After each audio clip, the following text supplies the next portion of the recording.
The day he called my name, Mary Magdalene, at the tomb. I did not sleep that night. I lay in darkness and listened to the silence where his voice should have been. Every time I closed my eyes, I saw the cross. I saw his hands, his blood, the sky turning black above him. I heard his cry.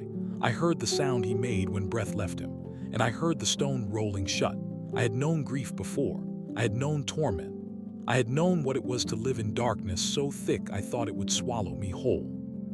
Until he found me, until he called me free. He had spoken and the demons fled. He had looked at me and I became a person again. I had followed him from that day on, not because I had nowhere else to go, but because wherever he was life. And now he was gone, so before dawn, before the sun could rise on a world I no longer recognized, I went to him. I carried spices in shaking hands, a useless offering, a small kindness for a body I could not bear to think of lying cold. The earth was damp beneath my feet. The morning air bit at my skin. Everything felt wrong, too still, too quiet, too empty.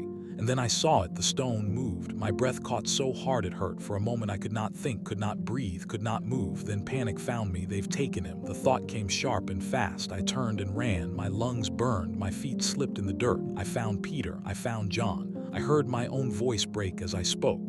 They have taken the Lord out of the tomb, and we do not know where they have laid him.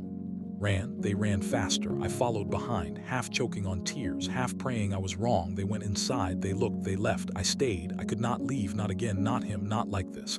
I stood outside the tomb and wept until my body shook with it. I bent down and looked inside. 2 angels sat where he had been, one where his head had lain, one where his feet had rested. Woman, why are you weeping? Why? Because he was gone, because I had watched him die. Because I had come to mourn, and now I could not even mourn in peace. Because they have taken away my Lord, and I do not know where they have laid him. I turned then, there was a man standing there.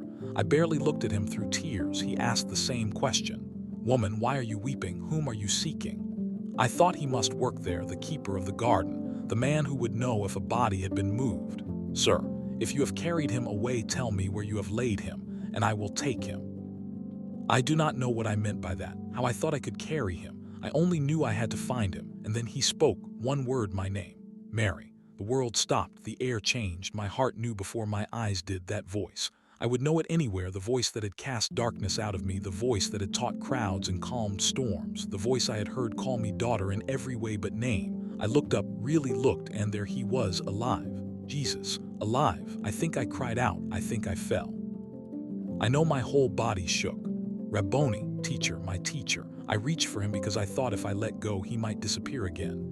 But he was real, warm, living. Death had not kept him, the grave had not held him. The stone had not sealed him away. He was alive, alive. And he had called my name. He told me to go to tell the others. I ran again, but not like before, not with fear, not with grief. This time I ran with joy so wild it felt like fire in my chest. I had come to a tomb carrying spices for the dead. I left carrying news for the living. I have seen the Lord. And even now, when darkness comes, when grief whispers, when the world feels silent, I remember the sound of his voice in the garden. Mary. I remember he still calls my name.